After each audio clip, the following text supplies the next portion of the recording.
નમસ્તે મિત્રો. સંસ્કૃતમાં એક સુભાષિત કણિકા છે, ક્રિયા સિદ્ધિ સત્વે ભવતી મહતામ ન ઉપકરણે. એટલે કે સક્સેસનો આધાર એ સત્વ છે, ઉપકરણો નહીં.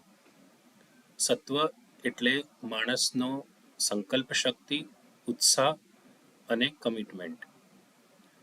આજકાલના સમયમાં આપણને આ વાતો થોડીક આદર્શ વાતો લાગે, કેમ કે આપણે જ્યારે પણ કોઈ કાર્ય કરવાનો વિચાર કરીએ ત્યારે પહેલાં એની માટેના પૂરતા સાધનો, સગવડ છે કે નહીં તે વિચાર કરીએ છીએ અને તે ભેગું કરવાનો પ્રયત્ન પહેલાં કરીએ છીએ.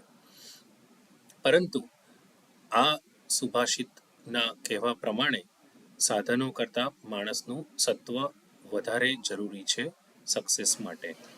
લોકમાન્ય તિલક, આગરકર અને વિષ્ણુ શાસ્ત્રી આ ત્રિપુટીએ કેસરી અને મરાઠા નામના સામયિકો શરૂ કર્યા હતા.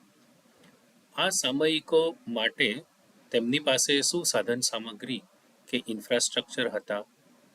તમને જાણીને આશ્ચર્ય થશે કે કેસરીનો પહેલો અંક છાપવા માટેની જે સાધન સામગ્રી બીબા હતા તે નવા મકાનમાં તિલક પોતે પોતાના માથા ઉપર ઉપાડીને લઈ ગયા હતા.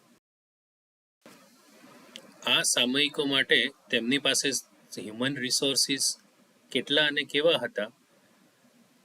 કેસરીનો પહેલો અંક છાપાયો ત્યારે તિલક પોતે ઘરે ઘરે જઈને તે ડિસ્ટ્રીબ્યુટ કરી આવ્યા હતા. જ્યાં સુધી આની 3000 નકલો સુધી આવૃત્તિ પહોંચી તે આ ત્રિપુટી જાતે જ સરનામું લખતી હતી, હાથથી સરનામા લખતી હતી. પહેલે વર્ષે કેસરીની ગ્રાહક સંખ્યા 1800 હતી, જે 1985માં 4500 થઈ, 1906માં 20,000 પર અને 1919-20માં 35,000 પર પહોંચી ગઈ હતી. આ સક્સેસ જોતા સંસ્કૃત સુભાષિત સત્ય જ લાગે છે કે ક્રિયા સિદ્ધિ સત્વે ભવતી મહતામ ન ઉપકરણે.